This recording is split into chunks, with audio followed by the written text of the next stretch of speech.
generate multiple products in terms of scholarship and output. So this is the first time I'm doing this. I think group feedback's going to be critical. Tell me if it works, doesn't work. You agree, don't agree. What am I missing? How can we make this better? I want this to be very interactive. But the idea was I reflected back on my research question and kind of when I first got started, and I've actually interjected here a presentation from 10 years ago. So one of the first questions that I asked when I came to UAB, and then kind of went through the different steps in terms of how did that look like when I went to a conference and presented that. So hopefully that'll be informative. It was informative for me. It was fun to look back a decade ago. So step one, right? I think we're starting off, and some of us are new in our first year. Some of us are continuing in our second year and at doing new things. Develop a research question. And so last week I actually engaged in the exercise. And I thought back, and this is how I started off. I started off with the question of, what is the impact of missed clinic visits on HIV outcomes among adult persons living with HIV? So that's how I started. And even though I addressed this question over a decade ago, as we went through the process, I realized this wasn't a very good question. So I'm wondering, for folks that were here last week, what are some of the things that maybe are missing from this? What could be better about this question? How could it be enhanced from what we talked about last week?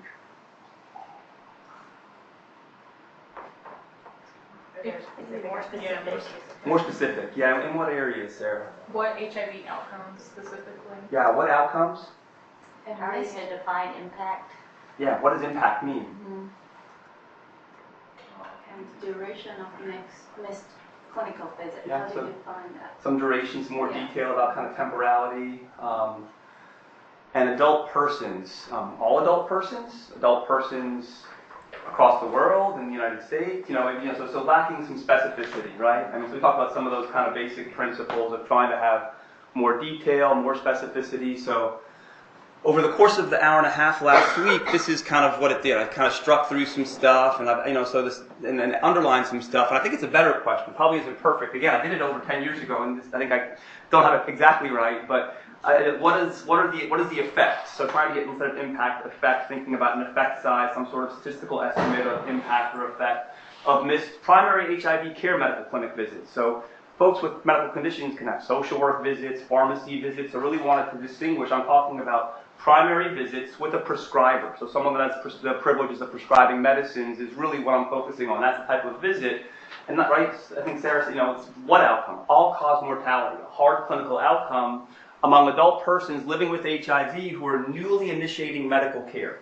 So a very specific population at this one specific clinic, right? So better. Bing, to your point, I could make this even better by saying who missed visits within the first year. So that's what I looked at, within the first. So I tried, and a decade later, but it could still be better. So again, let's just going through some of the principles of a good research question. What are some of the things we talked about last week that you guys walked away with that makes for a good research question? Specificity in terms of What you're measuring. What you're measuring. The population. The population you're kind of sampling from or trying to kind of, to get estimates for. Location, some sense of kind of, location and where you're talking about. All right. So I don't know if you discussed this, but the ability to actually answer the question. Yeah. No, that's a great point. We didn't discuss it, but I remember one of my people that led my ARC T32 at Duke saying, I ask the best questions, but I can't answer any of them. At which point I said, they probably aren't the best questions if you can't answer them. So I think that's a really good point. So a great question, if it's one that cannot be answered for some reason, might be a great question, but it's not going to lead to very much other than, wow, you check all the boxes for what makes for a good research question. All right. Good. Any more recap from last week? Anything else folks really took home, reflected on the last week about the research question? We good? Everyone feels good? Okay. So this is, again, so you'll see a little bit of the green on the top goes back. This is the presentation from 2008. And I've interjected these slides into this presentation. So this is how I kind of started off. Here's my questions. And what factors are associated with missed visits in the first year after linkage to care and compared to patients who attended all their visits in the first year, is long-term mortality higher? So again, these questions, as I posed them at this presentation, not nearly as good as the questions where I started last week, where I got to last week, and with your guys' help, even better, what would have been a more specific research question. So I think the second thing we talked about is you've got to go to the literature, right? I mean, you've asked the question, you have a topic area. What is the state of the science pertaining to your question? What is known? What is unknown? Is there consensus? Is there controversy? What unique opportunities do you have to contribute to the literature? Right? So I think we touched on this last week, the idea of if a question has been answered over 100 times over, and you're not in some way doing something different, whether it's a population, some twist, something that's going to really advance the science, not that you shouldn't do it, but in terms of, is that the place to put your efforts relative to thinking about how can I take my interest and retweak my question to really move the field forward? And I bring up the idea that reviewing the literature presents a source opportunity for scholarship. And there's a number of different ways to synthesize the literature, ranging from what's called a narrative review, to a scoping review, to a systematic review, plus or minus some sort of meta-analysis, where you're applying some sort of a biostats or epi method to take not just synthesizing the data, but adding some estimate. I'm pooling these estimates from these studies, trying to get a more precise estimate of answering my question. Has anyone ever done any of these? Great, Sam. So what have you done? So with the health literacy thing with Dr. Chu, we decided to do a systematic review of health literacy in surgery. Awesome. And it was a huge undertaking. We actually used Miss Kay Smith in the Yeah. library. She was extremely helpful. So we went from reviewing like 400 abstracts to 1,200 abstracts over like 4 or 5 databases. And so we ended up including 61 studies in our Cool. and it's under review right now with JAMA surgery. So Well, congratulations. That is like a big, to do that much work, that's a huge undertaking. I mean, it is. Thankfully, we had a big team, but it ended up being Yeah. a lot of work. Yeah, no, I think it can be intimidating for a lot of folks, but you can do it as a team. I think, you have resources. Kay is amazing. She's come and spoken with us in the past. She'll come back in the future, talk about library resources. Also folks from the NORC. Remind me of her name. She came and talked to us about doing systematic reviews, and I'm blanking. It wasn't Madeline, but there's a lot of resources on campus, folks that do this. Jazz Singh does a lot of systematic reviews and Cochrane reviews. So there's a lot of folks on campus that can help, demystify the process. One of the nice things about doing this, when you're thinking about writing your next grant, be it an F31, be it a K, internal K, extramural K, you're going to have to review the literature, right? You're going to go in the grant and have to talk about what's known and what's unknown. It's worth thinking about, is it worth the extra effort to do one of these syntheses?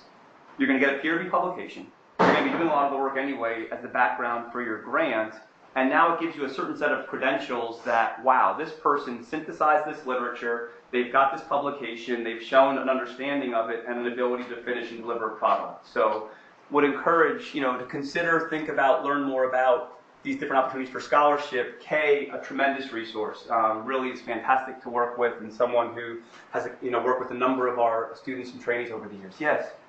I have a question that may not exactly be relevant, but is there a good way to identify when a review is necessary? Because it seems, there's so many more journals now. Yeah. It seems like some people are just writing reviews and they're not really necessary. You know what I mean? It's good to have your, I shouldn't say that. But it's not really necessary. Yeah. No, I think that speaks to reviewing the literature. And if someone just did a comprehensive, systematic review and meta-analysis specific to your question, doing it again, it probably won't get it published.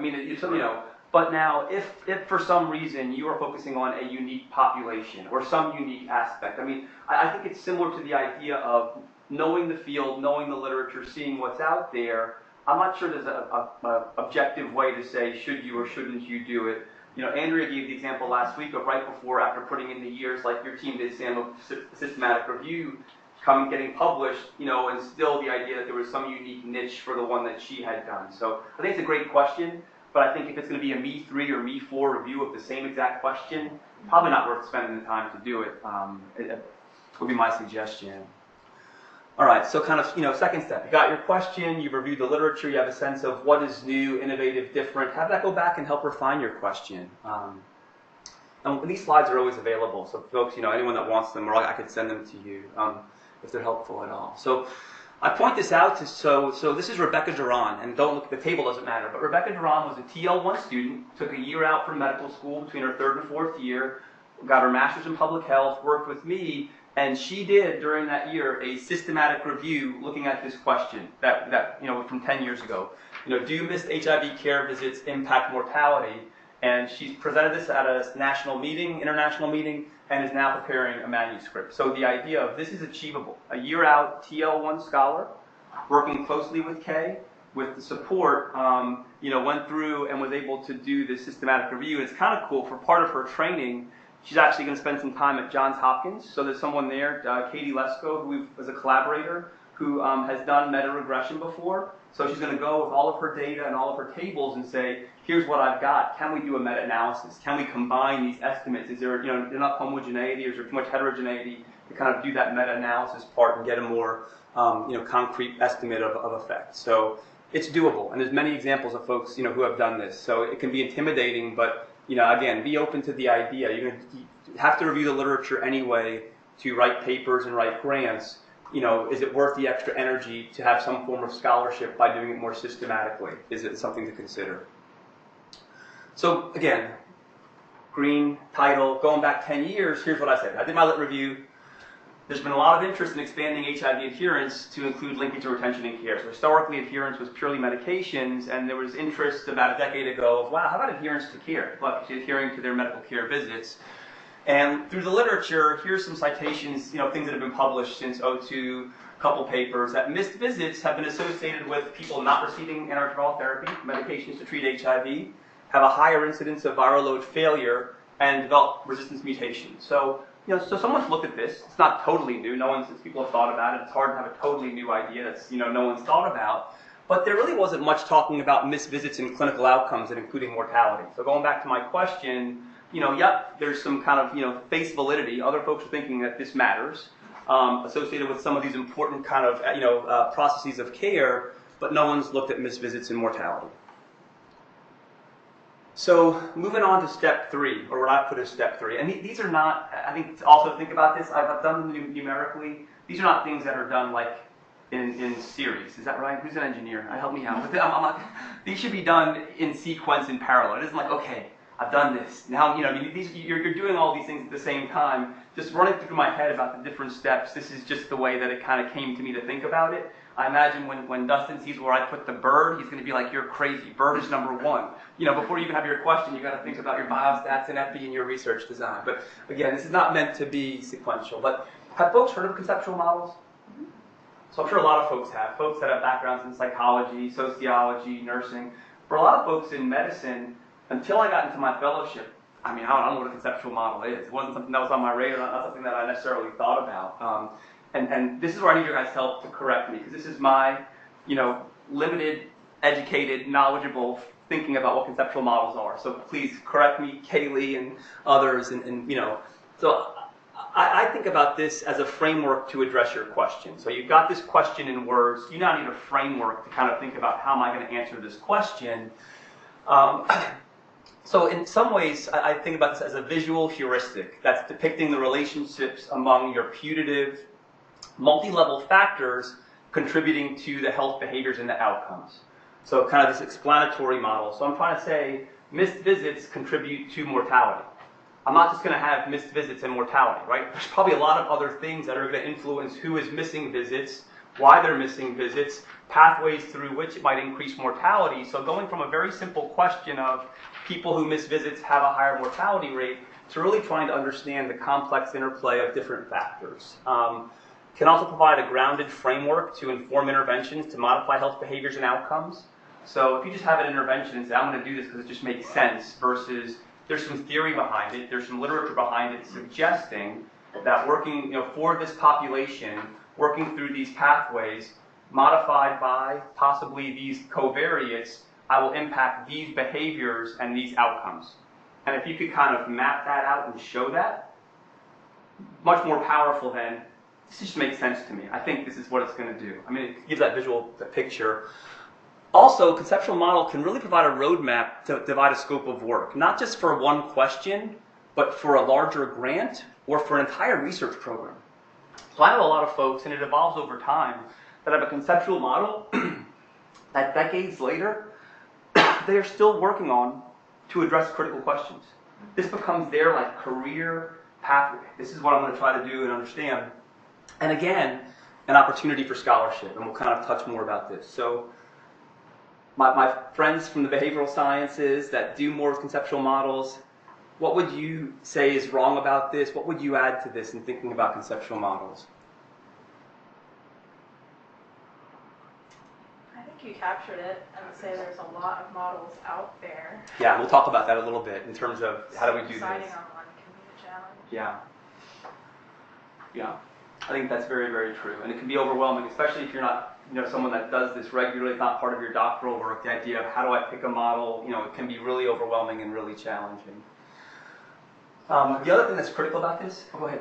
I would also add, it's okay to modify a model if it doesn't necessarily fit your... Absolutely. And I would take this as a pearl. In general, if something exists, adapting it to your work versus creating something de novo is always preferable.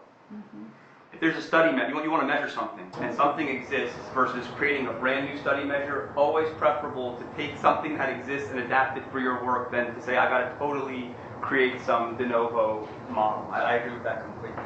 The other thing that's critical about this, even if you don't believe in any of this, is if you put in a grant in health services and outcomes research, and you don't have a model, I guarantee you, your reviewer is going to go, there's no conceptual model. And you're going to get dinged, and it's going to really impact your ability to get funded. So even if you don't believe in this and think it doesn't, you got to do it because reviewers, if you don't have it, guaranteed. It's a classic, where's your theory, where's your model? And also this, I don't want to go into too much detail, the distinction between theory and models, because that's a whole another layer that, again, is probably beyond what we want to do today, although we could talk about it. So I've got a paper, ReneeAmico is a psychologist at Michigan. She does a lot of HIV adherence research. In February of 2016, through the core and Dr. Zag's leadership, we convened an adherence symposium and brought in folks from all over the country to talk about adherence. And one of the papers, so there was a bunch of supplements that came out of this. One of them was Reve talking about the advantage of using social behavioral models for medication adherence research and practice.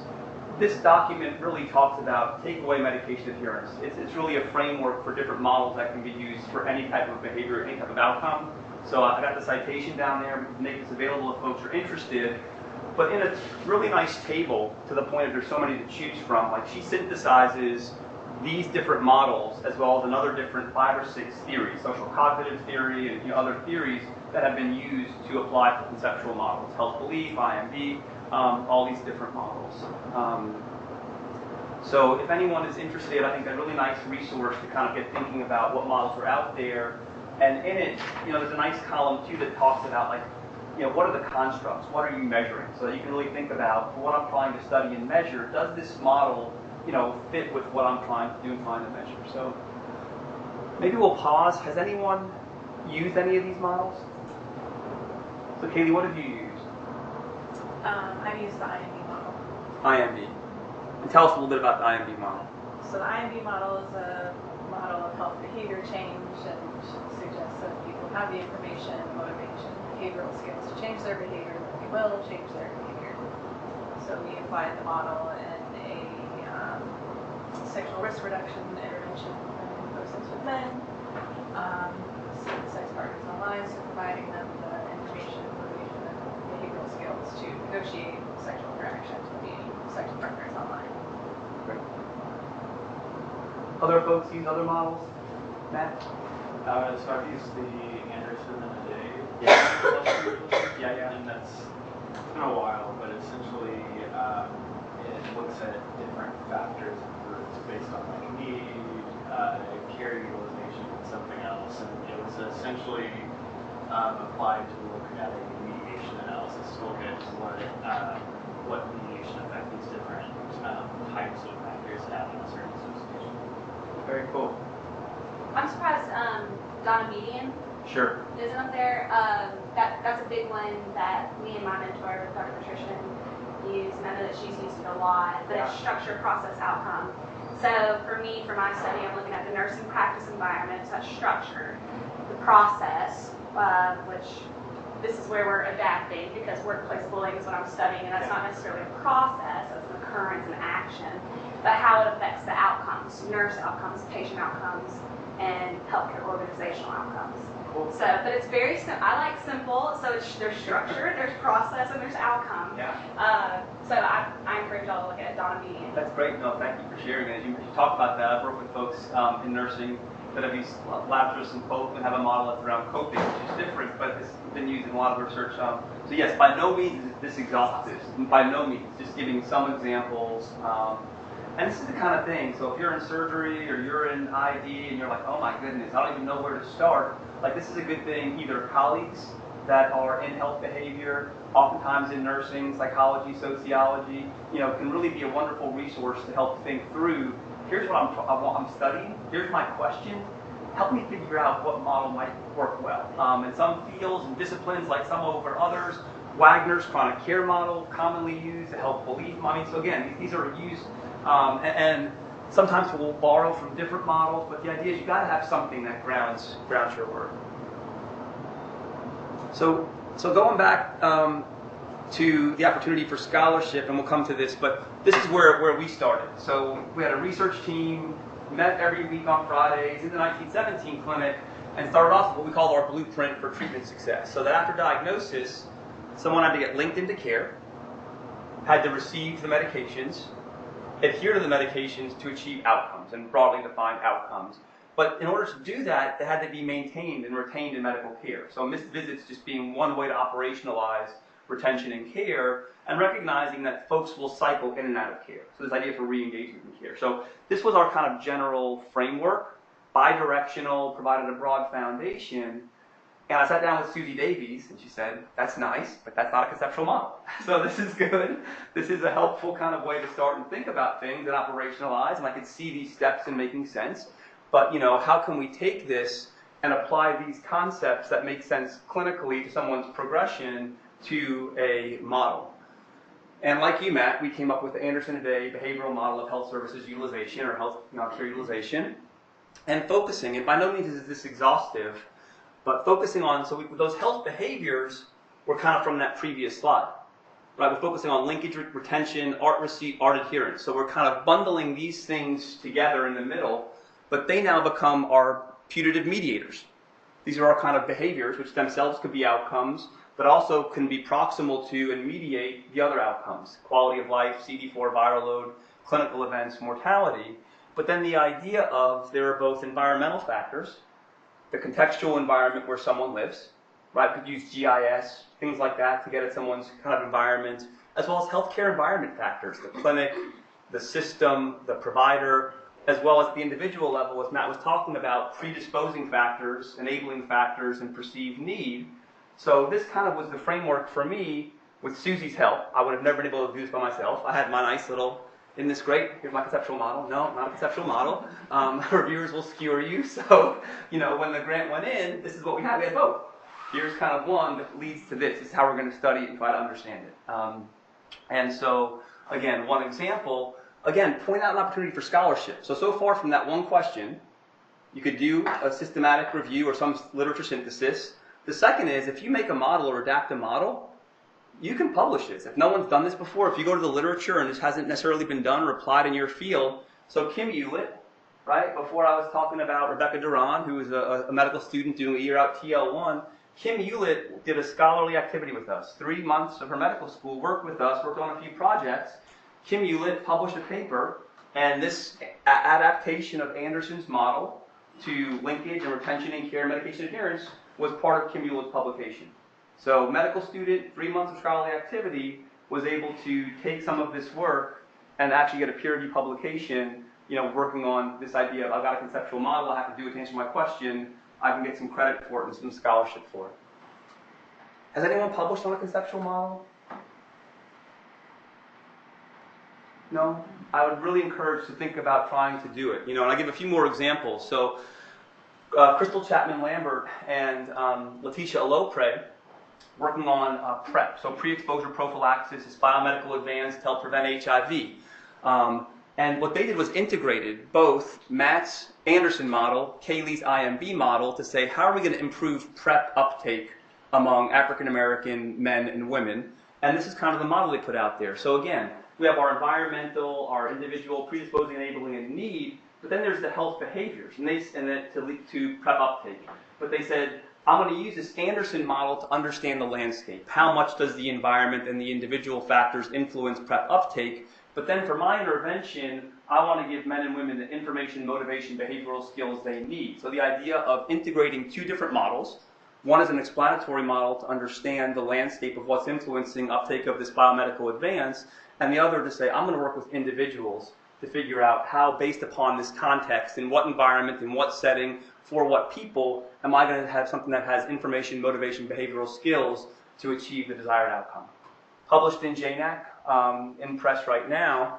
And just another example is Jessie Merlin. So when Jessie Merlin, who went on to get her PhD in health behavior, when she first came and got a K-12, was interested in chronic pain and HIV outcomes.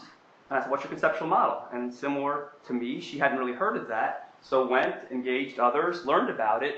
And what she did was, another one that wasn't on Reve's list, is this biopsychosocial framework. So one of Jessie's first publications was saying, I'm adapting this biopsychosocial model, looking at the interface of biological, psychological, and social factors, and kind of showing what some of those different things are, their influence and impact on pain, and how that then impacts outcomes among people living with HIV. So again, if you haven't thought about it, if you're doing this anyway, and developing a model or adapting a model, it's worth looking at, is this some way I can contribute to the literature and share what I'm doing as a foundation for my research anyway. All right, any questions on conceptual models, comments? We all good? For my medical friends in the room, we intimidated, we good? We're going to find our behavioral colleagues, we're going to get it done? All right, all right.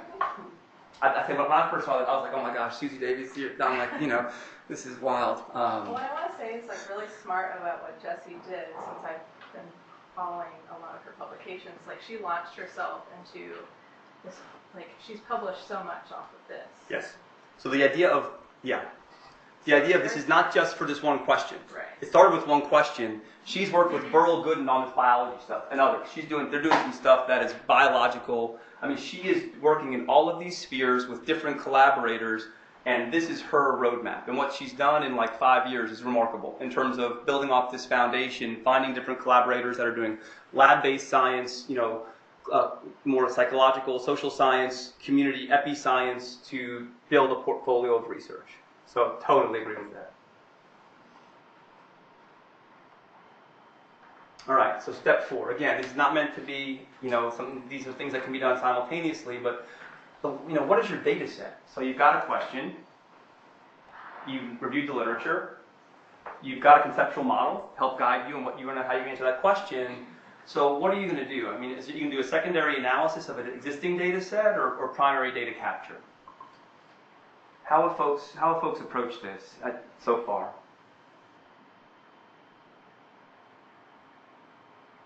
Sarah, what have you done from the secondary data analysis versus primary capture? I mean, pretty much exclusively, just because of the nature of like sociology and as a grad student. I mean, you don't usually have the time or money to like do primary data capture. Absolutely. Yeah. Others? Sam? We actually have an educational study going on in the surgery department, and one of the medical sociology PhDs is spending 6 months with us, helping us gather our data to try and help her decide what she wants her project to be. Yeah.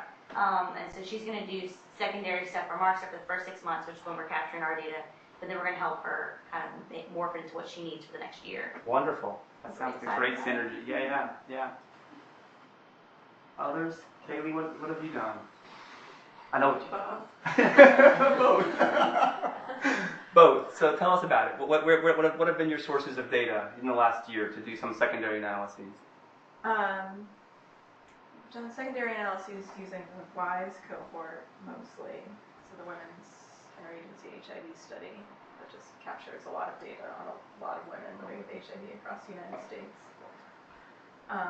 from which we can ask research questions. How about number 1, the Mentors Research Grant? Right? Has some of it been some of the stuff that BLENS captured? Yep. So using data from 1917 clinic or currently collecting data from prep clinics. Yeah. Can't speak to the models we're using, but yes. Yeah. So my general, go ahead, Dustin. I think this goes back to your formation of the question, Mm-hmm. because all the projects I've been on that have been primary data collection is because the data they needed did not already exist. Yes. If you have a question that has data that exists somewhere, but nobody's actually answered the question, then you need to try to find that to then do it. And if it doesn't exist, so go back to Jesse Merlin's, the HIV community did not collect data on pain and how much pain somebody was in. So she, as part of one of her grants, got CMICs to ask questions on pain. So the data didn't exist, so she had to do primary data collection to get it. But now, that data exists for that year of cohort, and we keep going back and answering the questions. So what was the primary data collection has now become secondary data analysis. So if your question is something that is very novel and this doesn't exist, you may have to do it primary data collection, even if you don't want to. Because a lot of people don't want to, because it's a lot more work than downloading Briefus and running some And a stuff. lot of money too. It can be costly. So I agree with you 100%. The one thing I will point out, everything you said, specific to Jessie, was she was smart enough to realize that while the EuroQual was imperfect, there was one item within the EuroQual that got at pain, and she was able to do a secondary analysis because the EuroQual existed and use that as a springboard. So even though what she wanted, which was a better measure of pain, and my encouragement to folks, that are on T's, you have this short time period, I think it's essential to do at least one project with secondary data. I think it really is essential because the timeline to, even when you have secondary data, to do all these steps and get that kind of peer review manuscript, we're talking about years, right? I mean, realistically. Maybe you could do it in 1 year if you're like, oh my goodness. I mean, but it is a many years process. So if you layer on top of that during a 2-year fellowship primary data capture, which I think is a noble cause, and I would encourage you to do it. If you can do primary data capture, I think it is critical for your training. But I would suggest don't do it exclusively because it is, I'm not going to say impossible, but incredibly unlikely to do primary data capture and have the time to do the analysis, evaluation, and all those steps, and have even an abstract by the end of a 2-year training grant. So, I just wanted to share my experience that so I'm currently finishing a paper on healthy lifestyle counseling among oncologists, and so that question that I've came up with, it was part of the survey that was conducted by multiple people, mentors, and they were working on their own interested, whatever questions they were interested. But when I was looking at the survey, no one was looking at the questions that I was actually potentially interested in, and I thought that it was it's a very practical use of your time. Well, just look at what your mentors are doing and see, because people design beautiful surveys that are so comprehensive, they capture so much information, but they publish on just 1 or 2 things, and then there is the rest of the data is just so valuable. They're just laying there, and nobody is using it. And oh my God, nobody. And I asked around, and nobody was interested in the question that I was interested in. I was like, I'm gonna go ahead and try to bring in a team of people who can work on that together. And so now I've already presented the paper, an abstract in New York, and I'm submitting it to another conference. I'm finishing a paper, so it's just like wonderful, and it works so perfectly. And this is now laying a foundation for me to do and collect more maybe qualitative data and just explore things that would explain the findings in my current great. No, thank you for sharing. Like working off of what Karina was saying, I did the same thing for IMPACT, Dr. Flood and Dr. Duran's IMPACT, the enhancing minority participation in clinical trials. and everybody had looked at, like, so they had looked at it from a very, from a medical perspective, so nobody had looked at it from the sociological perspective. So I ended up doing that. So Karina was talking about was again de novo. It was qualitative, and de novo went back and coded and was able to talk about the environmental or the structural factors that can contribute to decreased minority participation. Yeah, that's wonderful. I think it's a wonderful use, and I think the PIs on those grants appreciate it because the more productivity, when you spend all this time enrolling participants, taking up their time, capturing this data, for it to sit on a server somewhere, versus to have someone come and ask other questions and contribute to the literature. I mean, like, I think everybody wins, right? So, and I think we think about, and we'll do a session sometime this year about data sets at UAB to give you an idea of some of the data sets that exist. But, I mean, talk amongst each other. You guys probably have a lot of knowledge in this room in terms of different data sets that are available. But a mentor, or even not your mentor, there's a lot of research grants out there. My T32, I work with the guy Brian Pence, who's an epidemiologist, on Kate Wetton's R01, which was the Chase study, and we published secondary analysis after secondary analysis. And 15 years later, we still are writing new grants together based upon the stuff that we did from Kate Wetton's R01 grant. So really a wonderful resource and two great examples of how that's been beneficial for folks here with us. We're very lucky. There's longitudinal cohorts like, CARDI and REGARDS are two big ones where we've got a lot of administrative, leadership at UAB. And there's a lot of data for a lot of the questions that folks want to ask. Kaylee mentioned WISE, that's more HIV specific in women, but I mean, there's many, in your discipline specific area, there's many multi-site cohorts that might be available. So definitely, pursue those. There's a lot of data sets. The Medicare, Medicaid database, Emily provides great leadership and access to that database, and we have a whole team through PEER that does that. There's national registries. So I know Kelly Kenzik, who's an epi in the past, has talked to us about the SEER database, which is a cancer registry that can be used widely for research. I'm sure there's tons of registries out there for different diseases, conditions, procedures, as well as Dustin mentioned, these national surveys. A lot of big national surveys. I'm always amazed. Like when you see something from Briefus published in JAMA, you're like, this thing's been around forever.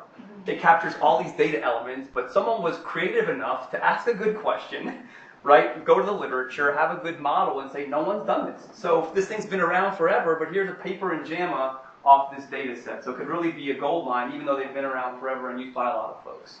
And then there's UAB health system data.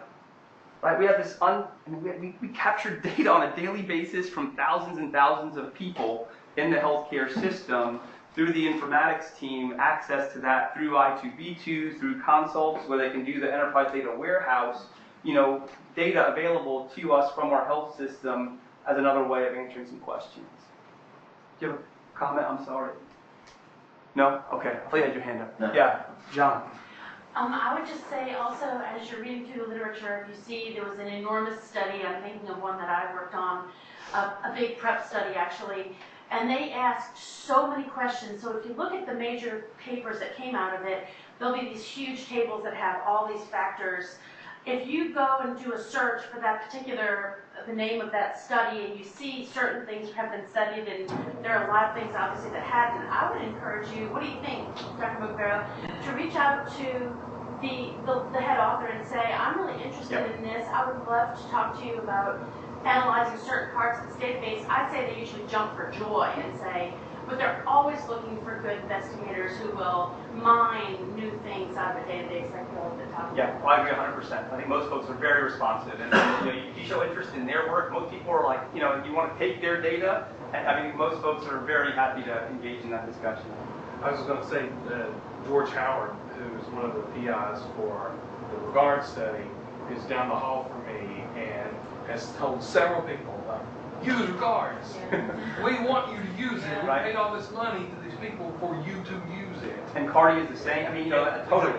And again, this is by no means comprehensive, but this is just to give you an idea. I mean, there is so much data available at UAB, not just from Birmingham, but national data sets, international data sets.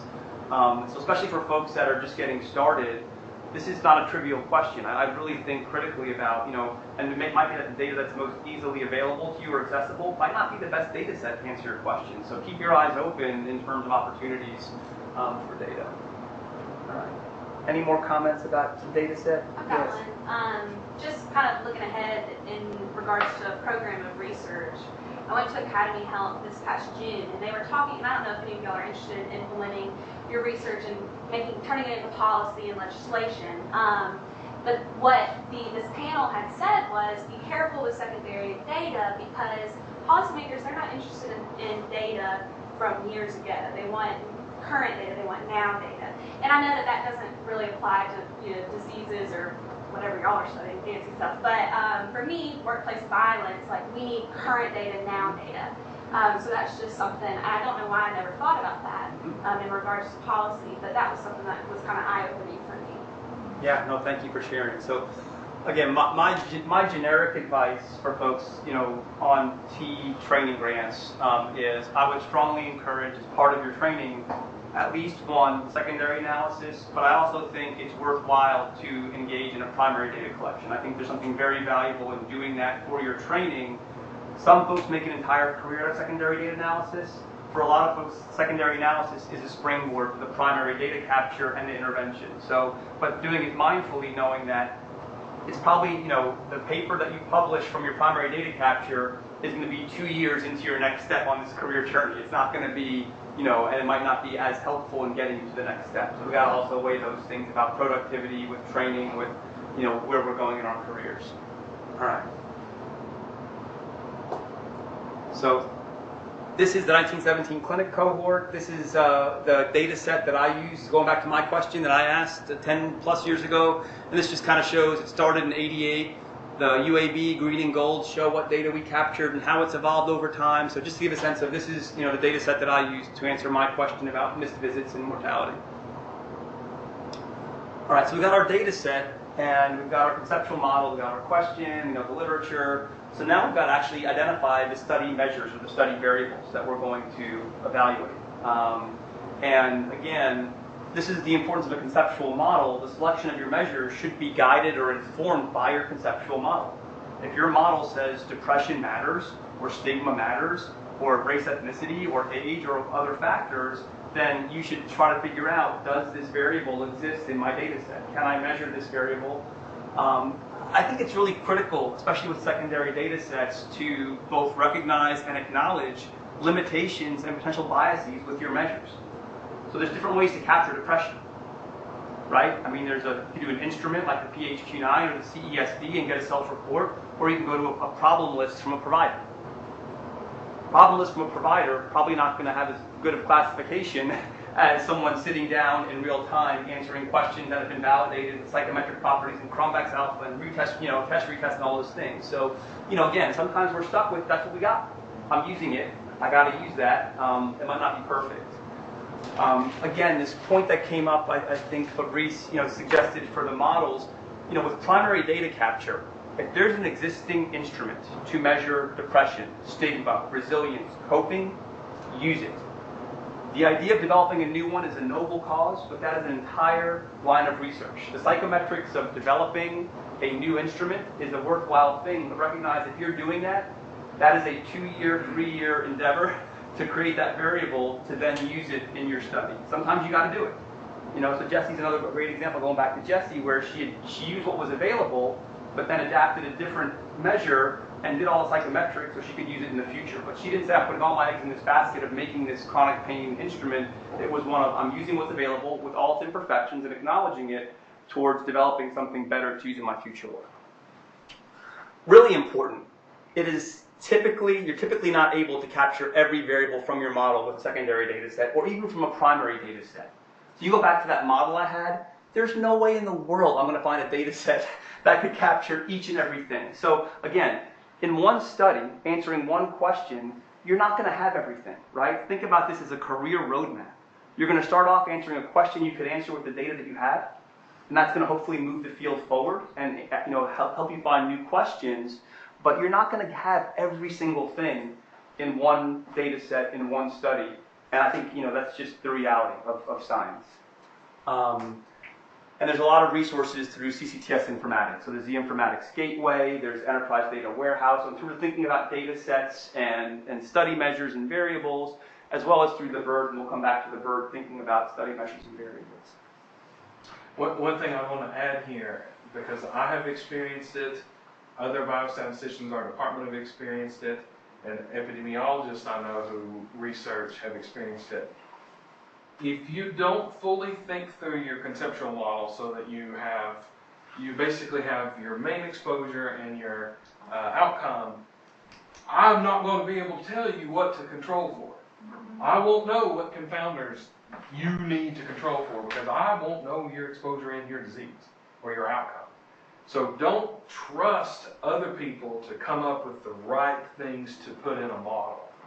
You can leave the things to those folks to, make sure the model is fit correctly, but don't trust them to know it. So when you talk about variable list, you really do need to think through it and know so that you don't trust somebody else to just be like, oh, I just use age, race, and sex, and I really should control for smoking or whatever.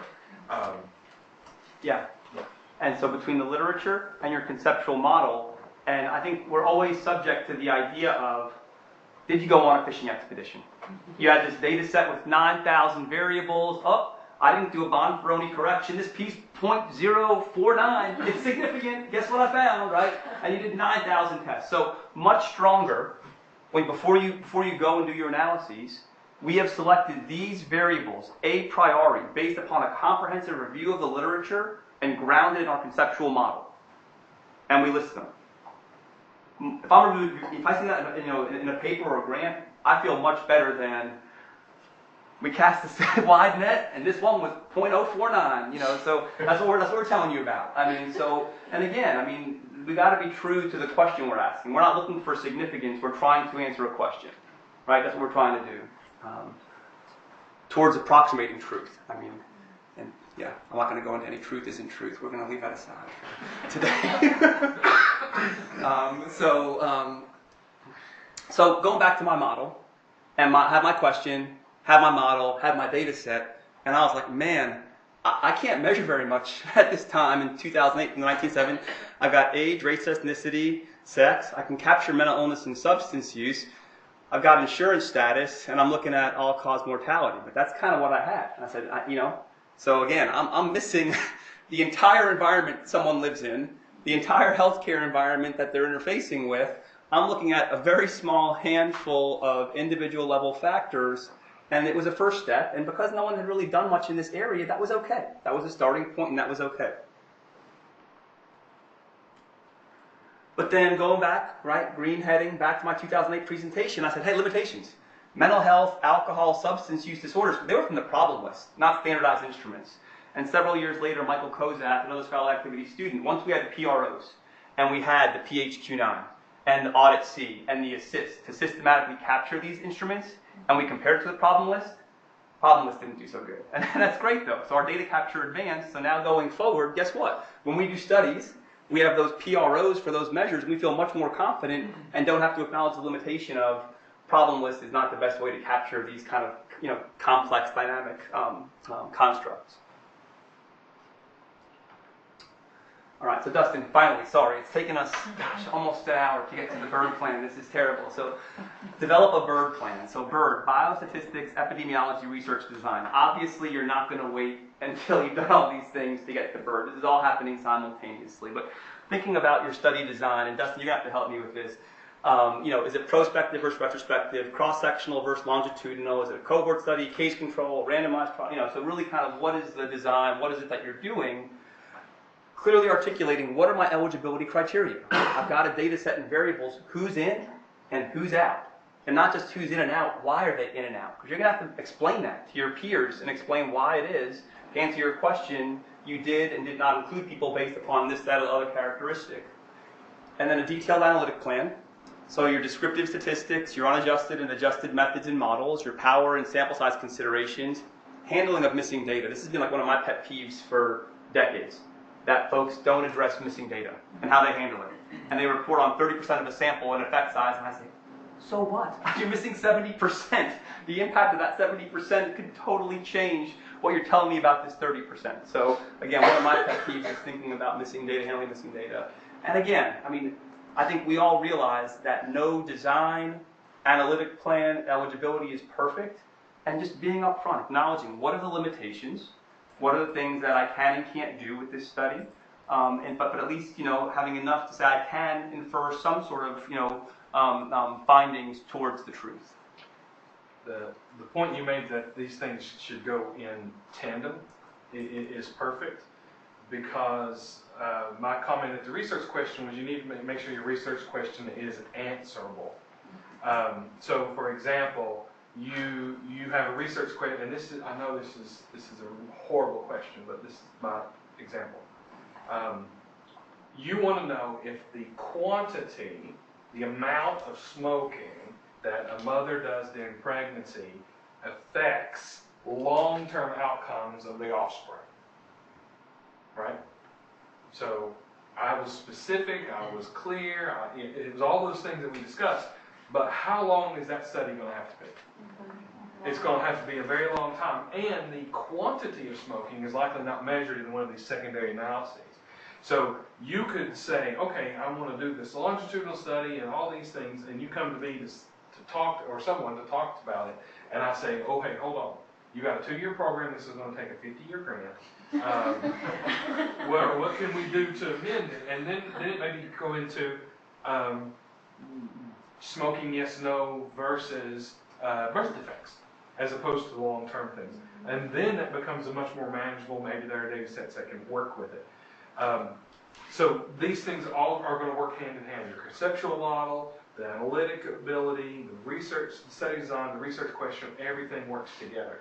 I don't like changing people's research plans or research question and telling you need to change it. I don't like it.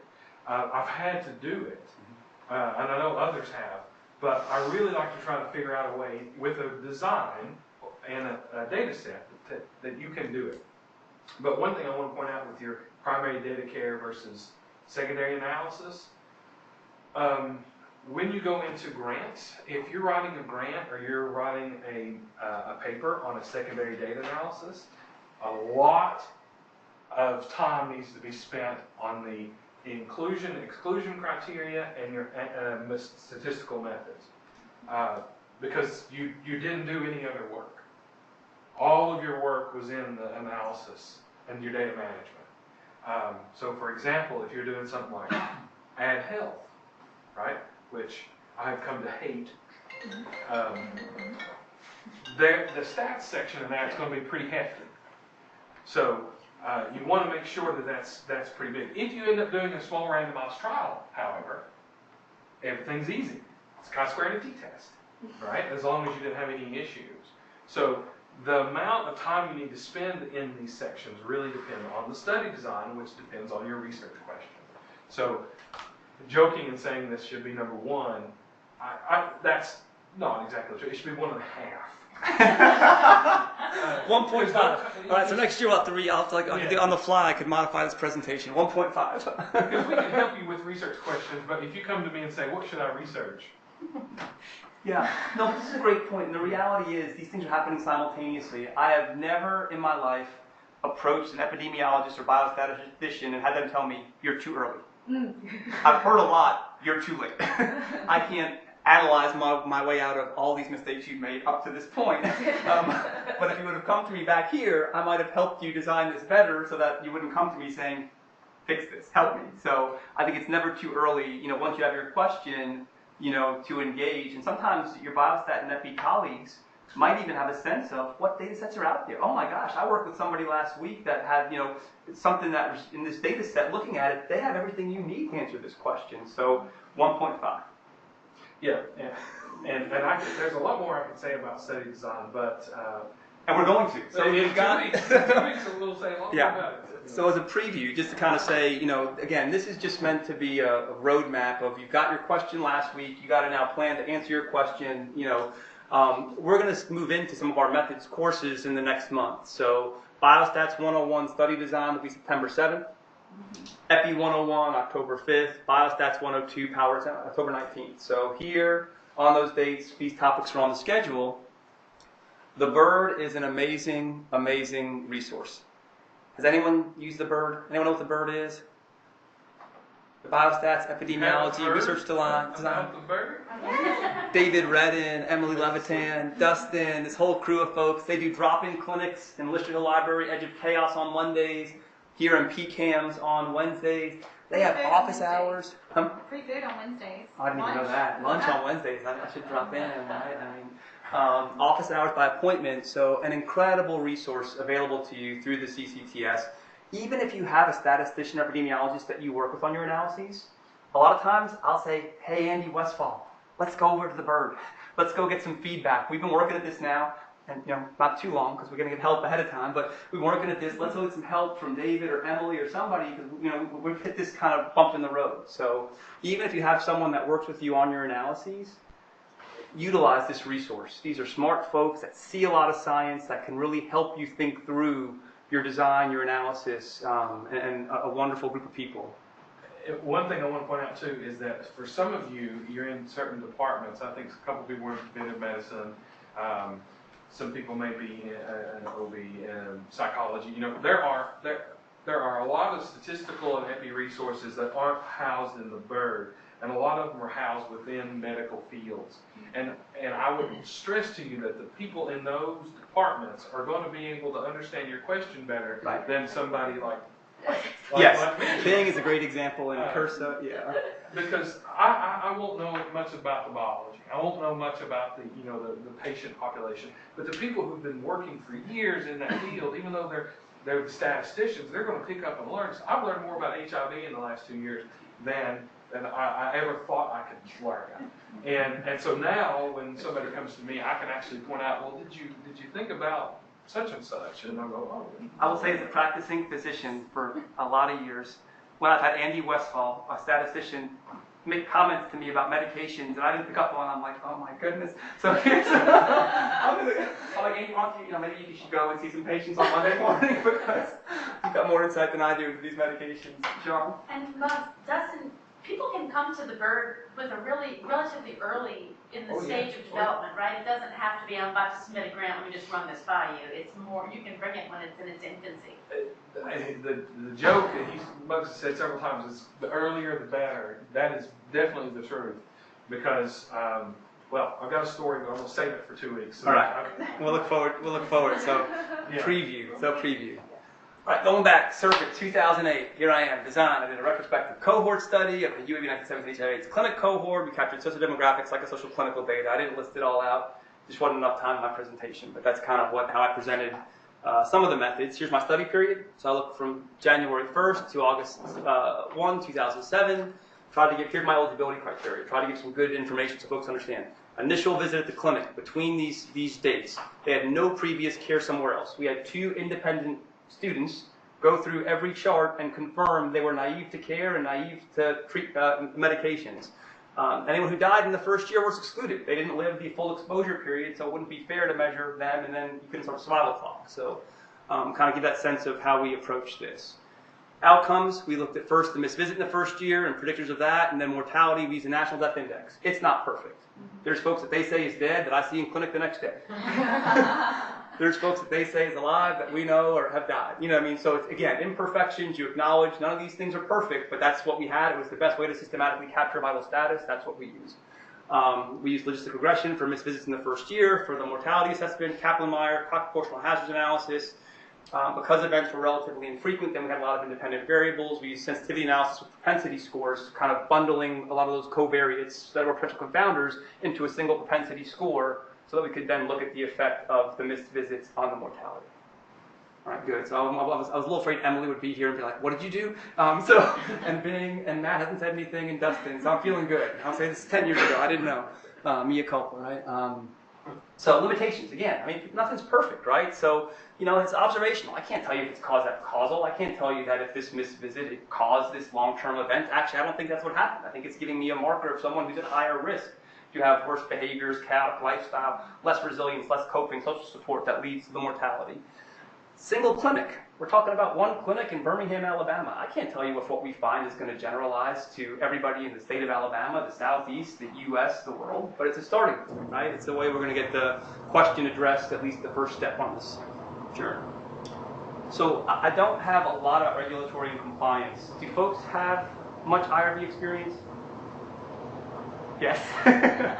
I mean, human subjects considerations, and we're going to bring in some of our colleagues from the CRISP, which is the Clinical Research Support Program, through the CCTS. They're a wonderful resource for help with IRB, human subjects protocols. I mean, there's expertise. Meredith Fitzgerald leads them, the website. This is all available. But even when you're working with secondary data set, there are human subjects considerations. It's not just, I got secondary data, I can just publish on it. So you've got to think through, what kind of documentation in terms of approvals, human subject protocols, waivers of consent, those things. So, and really critical. And again, this is probably 1.75. So I mean, as you're doing your biostats and EPI, you're thinking about what are the regulatory and compliance considerations. And again, I think great resources at the CRISP. The IRB is constantly understaffed, but they have some wonderful people there who are a wonderful resource and happy to help you and talk with you in terms of, here's what I'm doing, what do I need to submit, what does that have to look like. But I think really, really critical early on. So while it's number 7 in my mind, this is happening simultaneously as you're getting going with your question and design, is thinking about what are the IRB considerations for my project. Just because my mentor has IRB approval, does that mean I'm approved? Matt? I'll also add that for a lot of the cohort data, like especially the ones here at UAB, when you submit, you have to submit a manuscript proposal essentially to their executive boards, and so they'll review it, they'll go over it, and make sure it kind of everything's kosher. They'll add some suggestions to it. Yeah. That's kind of an intermediate step before you then go to get IRB approval for your actual proposal. That's a wonderful point. I will say, we helped to organize a number of cohorts, our 1917 cohort as well as a multi-site cohort. And what we do, we have a lot of boilerplate language. We've had a lot of investigators do proposals with our data, and we've worked with the IRB for years, so we know how to describe a secondary analysis of the CNICH data. So rather than you going and trying to on your own do it, here's an example of a similar project done by someone at a similar career stage and how the language they use. Again, you have to say, here's my question, but at least in terms of some of that stuff, and for a lot of these cohorts, for us, until we have your IRB approval, we might generate your data set. That key to open the door for you is your IRB approval. So, critical early on to think about this because it can take time that, even if a data set is generated for a lot of these cohorts, because of very obvious reasons, you can't get that data until you have that approval from the institutional review board. Any other comments? Is this something that folks struggle with, familiar with? Sometimes it's just you don't have how much you do your own IRB protocol and everything. You just submit a little amendment to the main protocol for PI and just how to explore this part of this existing, protocol. And it's much easier and it's done so quickly and Yeah, so similar to the biostats thing. Don't just go to the IRB and go, oh my gosh, here's my blank human subjects protocol. Go and talk with people. Talk with your mentors. Talk with George Howard about cardia. Talk, about regards, with someone else about cardia, and get a sense, because a lot of times you can get a lot of help with this. And again, the folks at CRISP are another resource, similar to the BIRD, similar to the Informatics Gateway. There are people available to help you navigate, a human subjects protocol and have a lot of experience working with the IRB. All right. So engage others and elicit feedback. So I think we talk about this a lot in this venue and other venues. In 2018, team size prevails. I think there's some folks that have the lone investigator in the lone shop, doing it. I don't think it's very fun.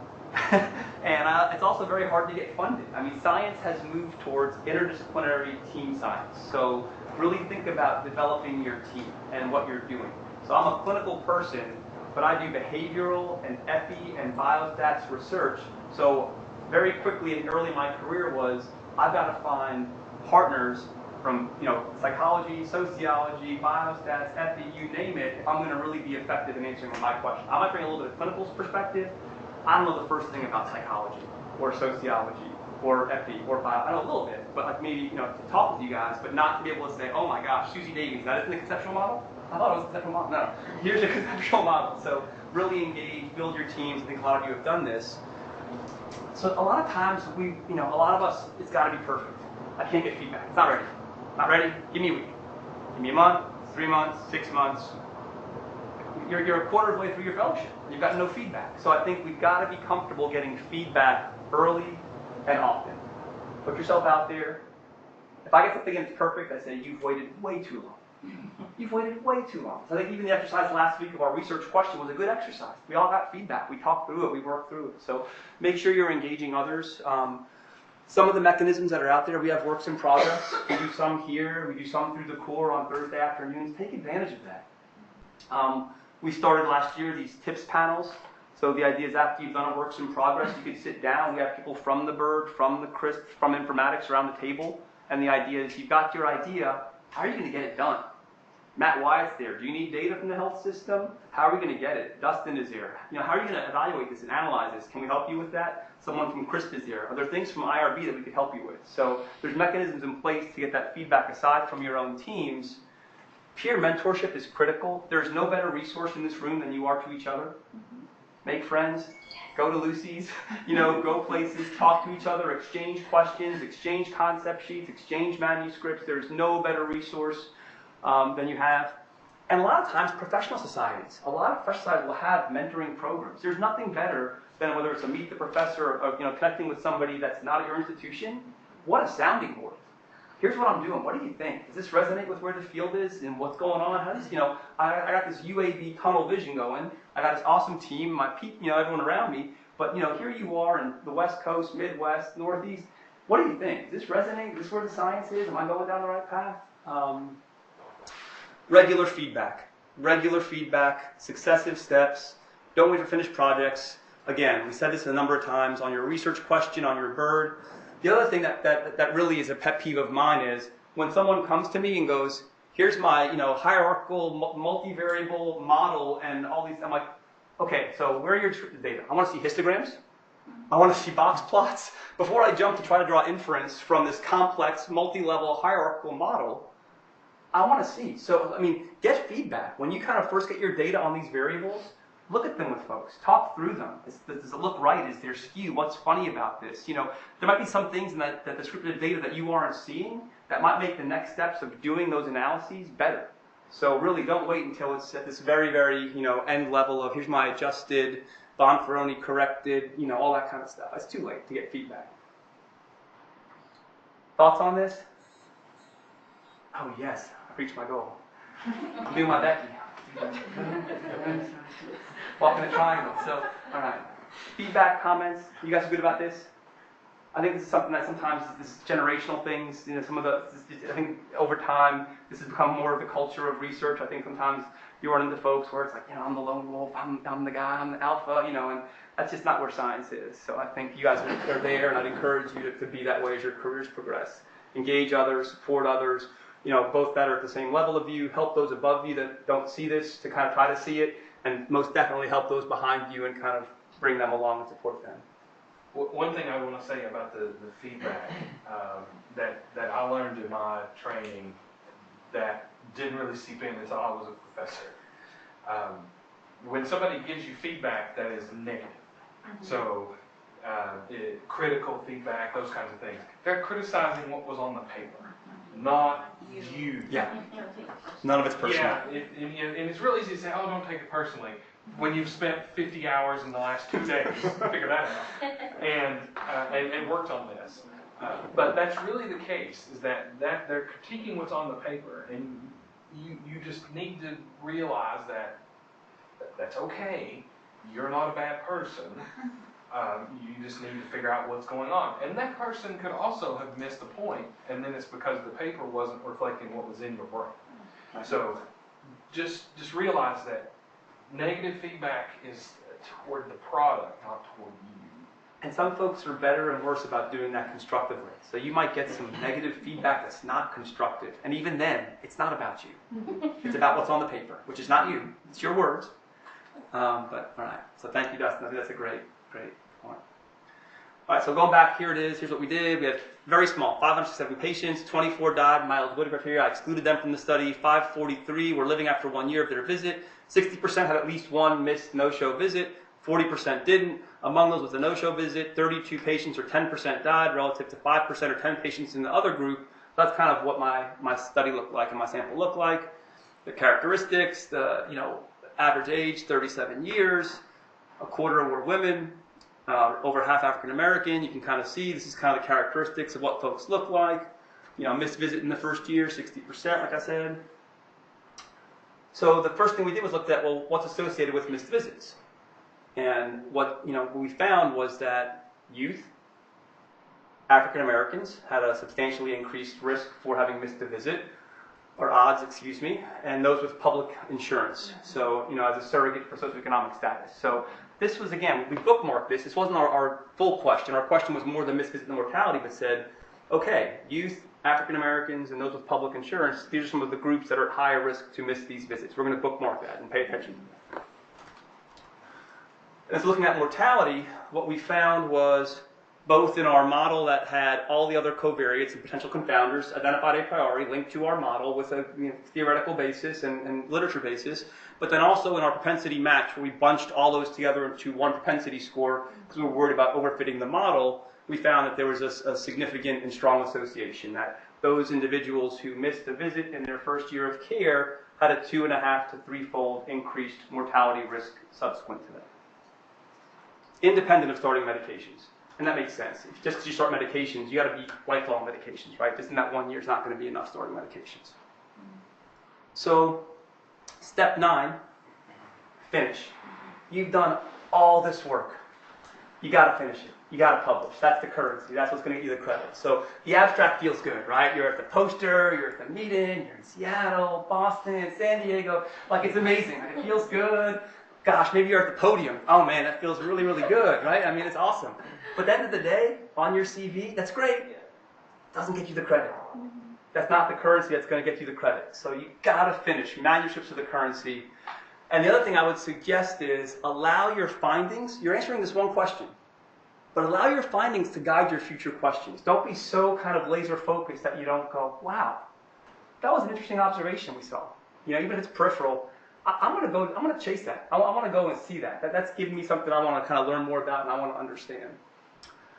So this was it. This was me, right? The third conference on adherence back in the day, Caylee, Jersey City, New Jersey. Now we're in Miami, moved to South Florida. Like most folks from New York and New Jersey, I moved to South Florida.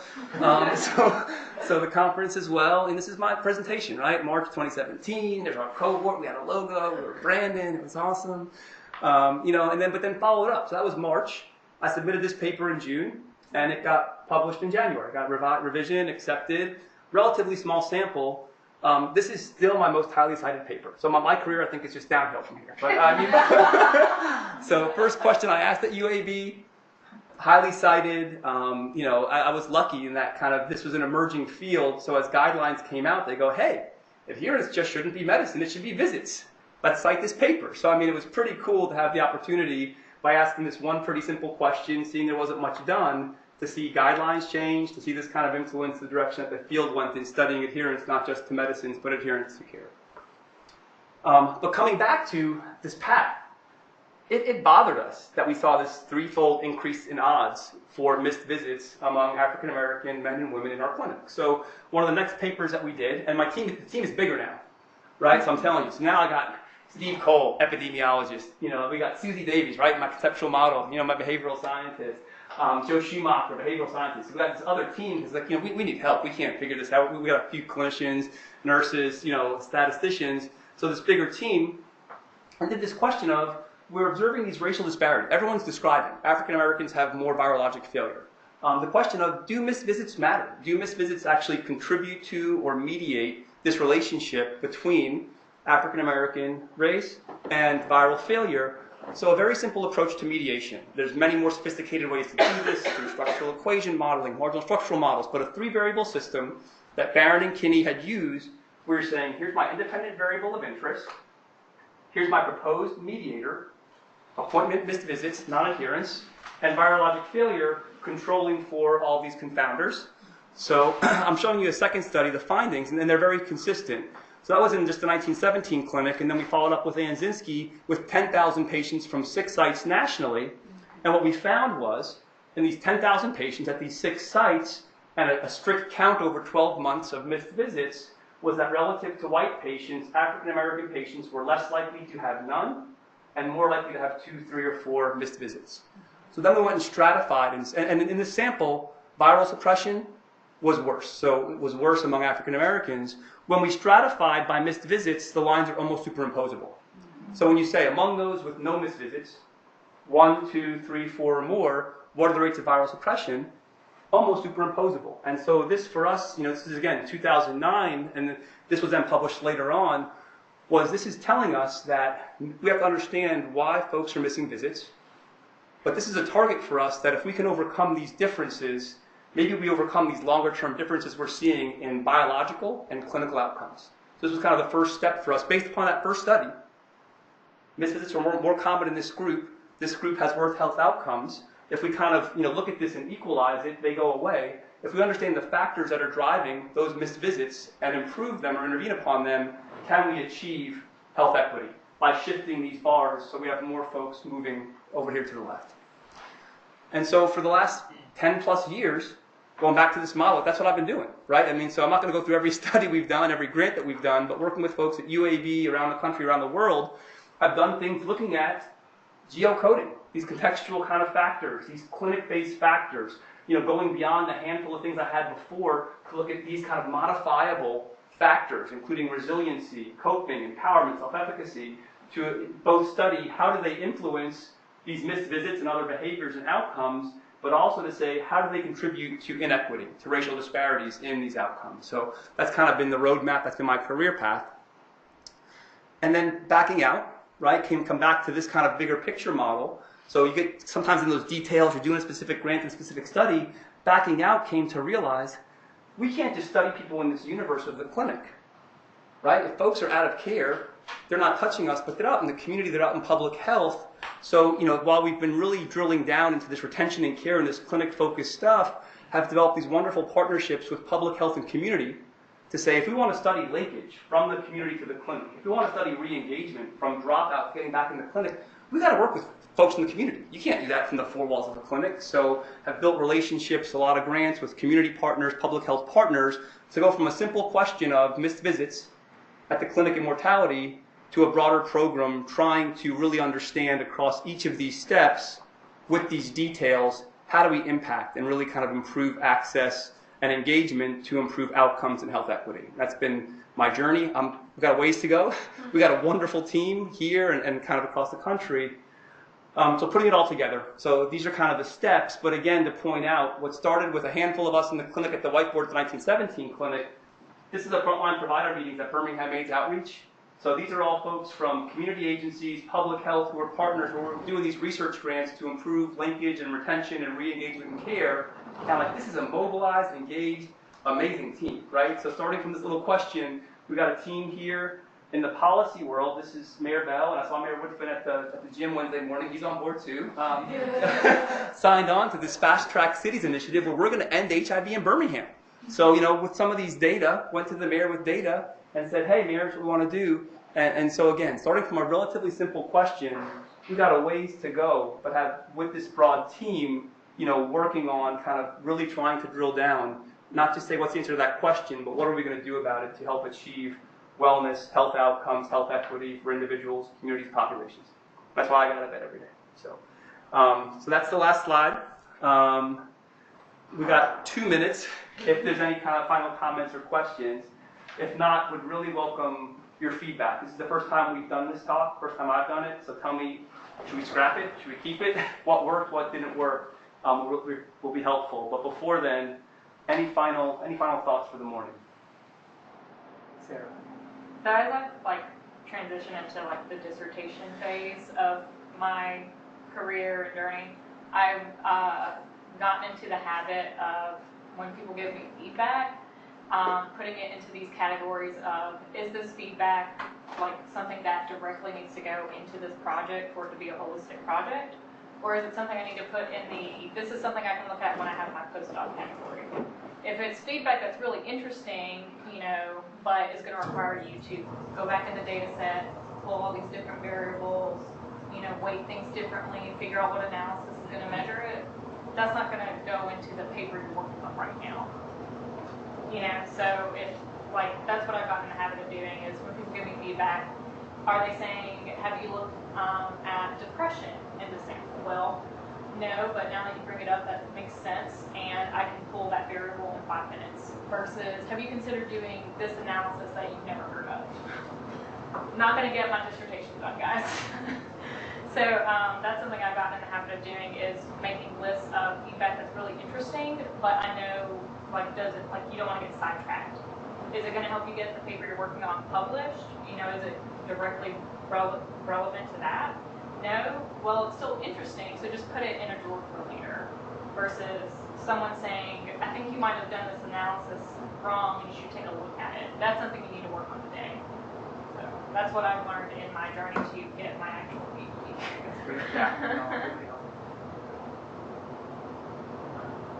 Any other closing thoughts? Folks, at the panel a couple weeks ago here, if you guys weren't here, for step number 9, under finish, when you're there and you're tired and you're looking at a blank page and you can't seem to get the intro written, he said, start with methods. Write the method section first, because that's just that's a step thing. Write it, and then you can go back and start with intro. I just thought it was a good idea. Yeah, no, another great pearl to bring back from a few weeks ago from the panel. Thank you. Yeah. All right. Well, y'all have a wonderful weekend. Thanks for being here. Thank you. We'll see you soon. Thanks, Bill.